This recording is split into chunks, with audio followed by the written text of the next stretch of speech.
All right, ladies and gentlemen, you have just me today. I have muted everybody, so the recording is, nice and quiet. But also, you can hit *6 on your phone to unmute yourself if you have questions. I'm going to go over some things about that are on my mind about this market and what I'm seeing with people. I see a lot of people that have gone from oh my God, oh my God, oh my God, to, oh my God, I'm no longer prospecting because I'm so busy. I've got 4 pendings. I've got new listings. So that's always, that's something I want to bring up. My video this morning is between stimulus and response, there is a space. I love that saying, between stimulus and response, there is a space, meaning that you always have time to decide what you're going to do. Sometimes you're creating the activities. Sometimes you're reacting to certain things, right? But you always have a choice as to what you're going to do. So I've been working to take listings, to have pendings, and then as soon as I have them, I stop prospecting. I just wouldn't do that. You got to figure out a way. Otherwise, you're always going to ride the roller coaster, unless you like the roller coaster, because I think intuitively know, now that I have pendings and listings and sales, I'm going to have a couple good months. But there's 12 months in a year. Is that enough? It's all a matter of your goals, what's important. All right. So point number 1 today is you got to know the snapshot of the market of what's going on. Like how much inventory do we have? What's the current month? How many months of inventory do we currently have? All right. Based on the numbers, are there, Las Vegas has about 7,500, I believe, about 2,000 go under. Do the math. That's about 3.5, 4 months. Right. So you got to know that, because when you're talking to people, you got to be able to tell them. Plus for yourself, you got to know that. All right. I just think it's so important that you know exactly what's going on with the market. We know that the interest rates are coming down. They've already started. We know that that's sparked a whole bunch of, I would call it consumer confidence at this point, because the rates haven't changed a heck of a lot. But people are jumping out there. They know they're talking about lowering it again. What's the date? 28th, 29th, I believe it is. Yeah, 28th and 29th of October is the next meeting. So we'll find out on the 29th, which is basically, what is that? 1, 2, 3 weeks away. At 3 weeks away, you're going to find out, what the next rate's going to be. And if it comes down 1/4 point, well, might even touch the high 5s. If it comes down 1/2, definitely will. Okay. And when they announce it 2 weeks out, that's when you'll see the rates come down. And then when the rate actually comes down, it's already baked in, so that's why they don't change much. People go, oh my God, it actually went up a little bit. Well, did you forget 2 weeks ago it went down a whole bunch? I just think some people are on scan to have things to complain about. And I just can't imagine living my life that way. To me, it's like, look, you live in the best country in the world. You have tremendous opportunity. Look for where you want to spend your time. Why would you spend time complaining when you have so much you can do? It's just beyond me when someone wants to complain about, okay, like you're sitting on an airplane. This is one of my pet peeves. You're sitting on an airplane. You're going to fly across the country. Like I just flew to Ohio. It didn't happen this time, but a lot of times you'll be sitting on the plane and they announce, oh, we're going to be, we're 14th in line and we're going to be a little late landing. Our connections are all, people are already complaining. Oh my God, we're going to be 15 minutes late. You're flying across 3 time zones in a cylinder with wings. Okay, the fact that you can even do that is incredible, right? So, like when I set my flight, I look at especially if I'm going out of the country and there's a connection and you got to go through customs, you just set it up so you have time to be able to do that, right? It's not rocket science, right? So you have so much opportunity. Where are you going to spend your time? Remember, okay, between stimulus and response, there's always space. You have time to make a decision as to what you're going to do. So the market isn't exactly what you want. Okay, what are you going to do to make it what you want? Because you can make it whether there's like Las Vegas, whether there's, like during the pandemic, right after the pandemic, when things opened up great, we were having months with 3,000 closings. Then we've had months down with 1,700 closings. Now we're around 2,000. All right. So I want to close 5 a month. Well, I got plenty of closings out there to get my 5 or 3 or 2 or 1 or 10, whatever your number is. That's how we got to start thinking, as opposed to, oh my God, look at this. For a lot of people, Just remember this, April of 2020, just about the end of 2021, were the craziest 18 months in the history of real estate. I've been doing this 40 years. I've never seen an 18-month stretch like that where people were paying $250,000, like in California and parts of Arizona, $250,000 over asking for houses that were a couple $1,000,000. I'm like, I have never seen that in my lifetime. I've seen a little over asking, but you know, 5 to 10% of a sale price. I've never seen that. I don't know if we'll ever see that again. I don't know if we'll ever see 2%. I mean, 2.75. I don't think you're ever going to see that in my lifetime. Maybe the 4s and the low 4s, but I don't even know if we'll see 3. I tell people know what's happening. Refinance everything you own, right? Because your rates are never going to. I mean, the highest rate I have right now is 3.1. I absolutely love that, and that's an investment, right? So that's incredible. People were, I mean, when it was happening, people were like, yeah, no, it's incredible, right? So people, I mean, what, just the last 30 days, refinances went up by 75%, and the rates came down to 6, right? Because there are people out there that had 7.5, and I remember loan originators when it was 2.75 and 3 telling people we'll never see 6 and 7 again. I'm like, how can you actually say that? Because historically, 6 and 7 are incredible rates. And when I started, you know, the rates were in double digits, 12. If you could get 10 for a primary residence, you were doing backflips, right? So now things have changed. The economy's more complex. That's why I wish Jerome Powell would figure that out himself, but I don't think he will. But he's going to be gone in May. That'll be helpful, right? So, I mean, it's just, business is business. And you guys have to understand something. What the government does not understand. Well, I shouldn't say the whole government, but a lot of it doesn't understand, like Jerome Powell. Momentum is a terrible thing or it's a wonderful thing. So if you're thinking that everything's once you create momentum in your business, you guys all know this, it's a lot easier to keep momentum going than it is to stop and restart because it takes a while. And that's why you intuitively know that. So while you have pendings, while you have listings, you got to keep making some contacts because you got to keep the pipeline full. I mean, only if your goal in making the kind of money you say you want to make is important. Otherwise, just keep doing it the way you are. Prospect, prospect, put them together, start over. I don't know about you, but I did that a couple times where I was like, okay, I am never doing that again because it's painful, it's time consuming, and I know a lot of you don't want to go through that all the time. Okay, so know your market stats. That's a no-brainer. Okay, if you've ever decided there's a time to get better at conversations, it's right now. Practice scripts, know your listing presentation, be extremely good. Also, your marketing should communicate who you are, what you do. You should be doing that with social media. You should be doing that with digital marketing. Guys, okay, if you're with us, with pretty much everybody on this call, or most of you with Berkshire Hathaway, you have actually too many tools, right? Just decide how are you going to do your business and what tools best match up. You guys have a marketing person in every market. Caitlin, you have Dominique, you have, Abby. You also have a education person in every market. You also have a person like, Michaela in California. You have, Lorette here. You have so many tools of people that can help you with the tools. So if you're not doing it, it's because you're choosing not to. I have all these things I could be doing, but I'm choosing not to do them and then just complain. Stop that. It's crazy. All right? You should have, you should be talking to people every day. Get good at it because communicating is very important. You're in a people business. All right? You have digital marketing, emailing, and so forth. Right? You guys have the ability to do that. I would recommend you do it. You have social media. It's free. I mean, I just can't understand why more people aren't doing videos. And, you have the ability for them to get to know you by having a conversation with them. And that's video. It's incredibly important to do business in today's market, I think. All right.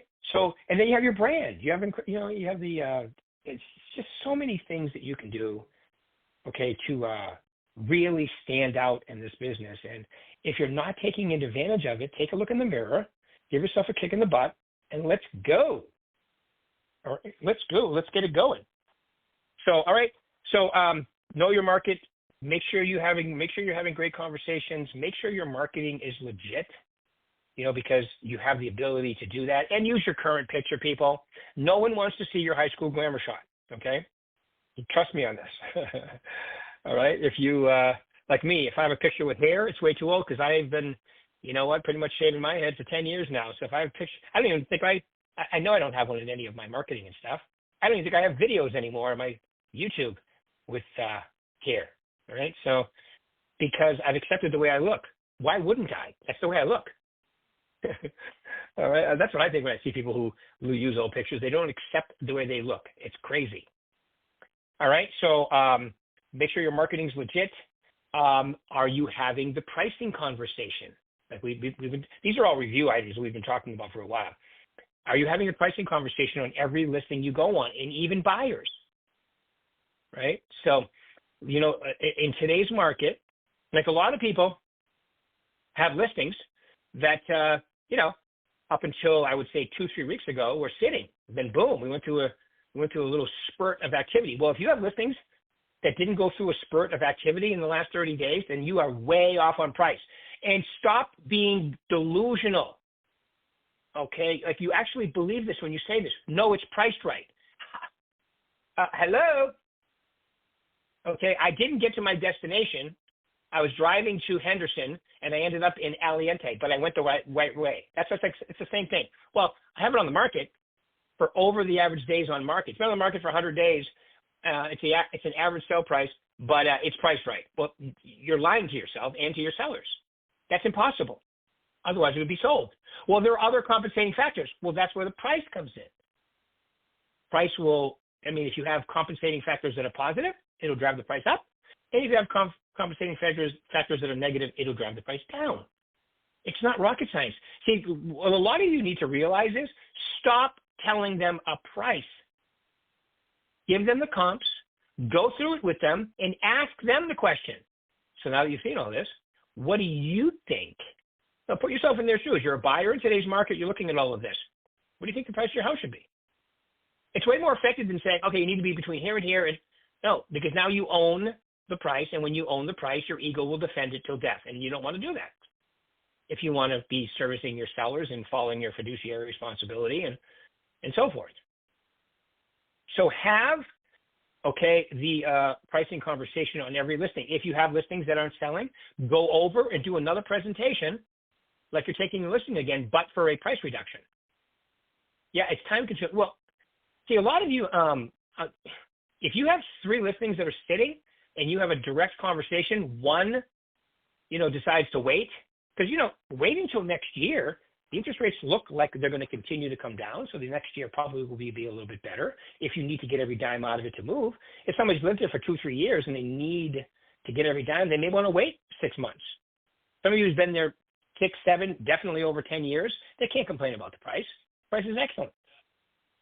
It's way up if you've owned a home for 7, 8, 10 years in Las Vegas or Arizona or California. All right. So the other thing I want to mention is your listing presentation. Have you upgraded it? Have you decided to upgrade it? Do you have one that you do pretty much the same every time? And the reason I keep bringing this up is because very few people do. When I ask people with success series, how do you get better at a presentation? Everyone says practice. And then I ask, how many are practicing? And then all one of the hands go up, out of 30 people there. One hand out of, 20, 30 people. That's not good. All right. You have the ability to practice your listing presentation.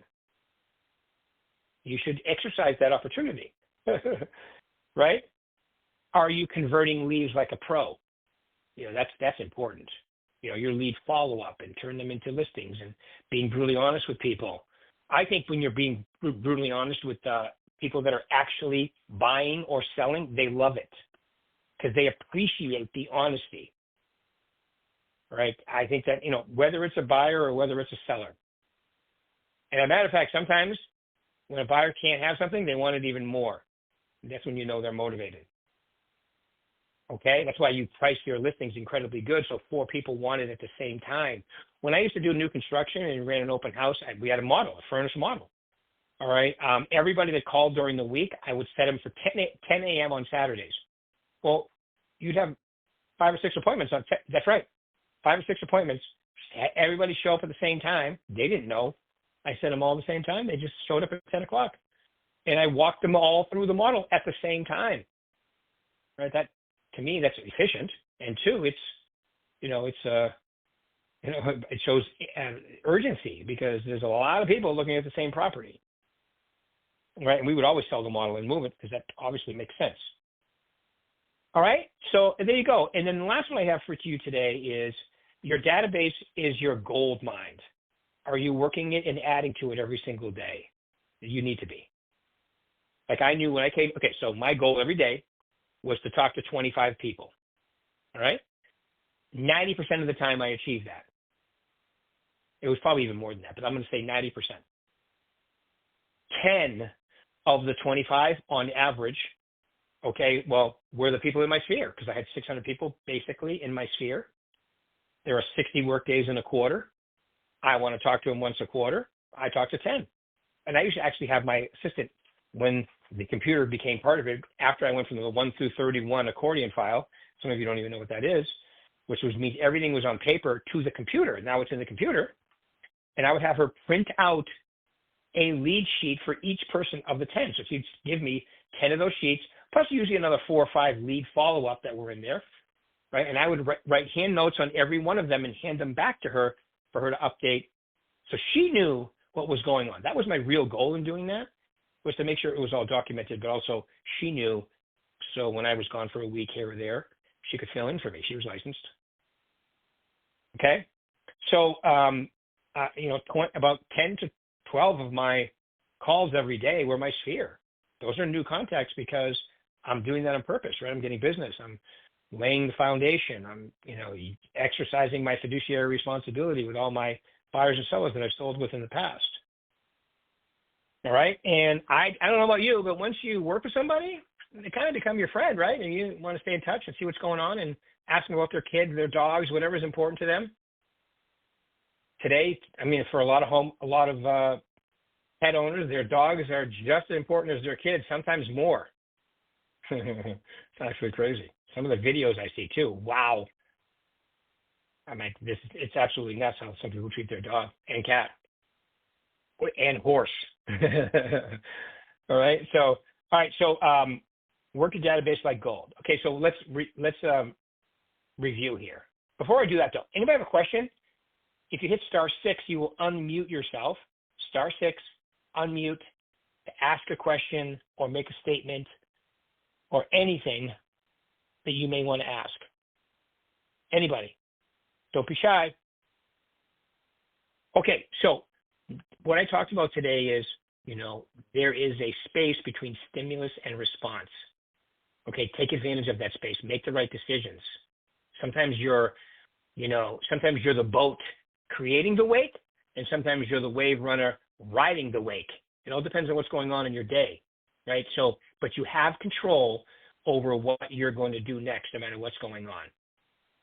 All right. The things I talked about today were know your market numbers, very important. Make sure you're having quality conversations. Follow the pattern. Open-ended questions, repeat and approve, ask the next question. If you're unfamiliar with that, go to my YouTube channel. Every one of you should be subscribed to my YouTube channel anyway, because then it gives you a video, 1-minute video. It's actually usually 45 to 55 seconds.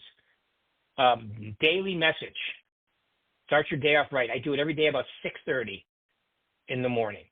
All right. And I put it right on my YouTube channel and everything else. So usually by 7:30, it's on when Lisa comes in. All right. So know your numbers. Make sure you're having quality conversations. Make sure your digital marketing is legit, because if you're not using it, it's because you're choosing not to use it. I would rather do less business. That's what it's like saying. Same with your social media. You just follow that up on social media. Make sure with every listing you're having the tough conversation about pricing up front, so they're getting multiple offers, because that's happening again, folks. News alert, multiple offers happening once again. People paying over asking. If it's not happening to you, then you're not doing it right. Right? Upgrade your listing game, meaning your presentation. Practice, drill, rehearse it, because you have the ability to do so, and you have managers that'll help you, and you have me that'll help you in coaching. All right. Make sure that you're converting leads, meaning that you're following up. Remember, when done properly, lead follow-up is really semi-stalker lead follow-up. And then your database is your gold. You should be working it every day, and you should also be adding to it every day. Just like we do it here as a company. We want to keep the agents we have, and we want to recruit some new ones. You guys want to keep the clients you currently have and add some new ones every single day. That requires constant vigilance. Constant vigilance. All right? It's not something you can plug into, and well, you can, then you just ride the roller coaster. So if you're somebody who's riding the roller coaster all the time, well, how am I going to do this when I have that many deals going? Get a TC, get a part-time assistant.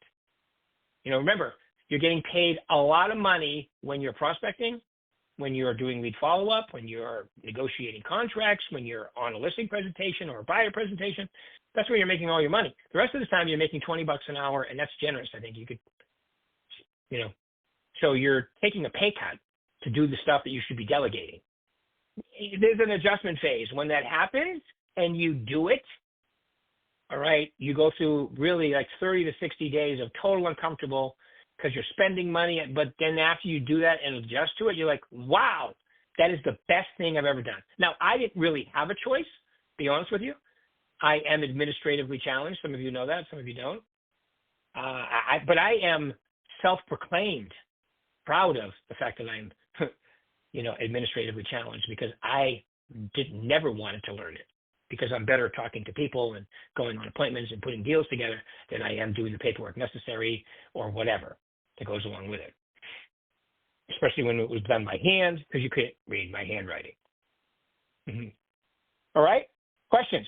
Hit *6 and ask me a question, somebody. Come on, don't be shy. *6 unmute you. And then I can listen. Then I can answer your question.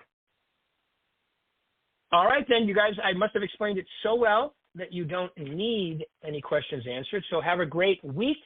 We'll do this again next Monday. If you guys need me, call me anytime. Join my coaching. Send an email to Lisa. If you're not in coaching and you want to be in my coaching, just Lisa P, LISAP at BHHS NV, like Nevada.com. All right, guys, thank you. Have a great week.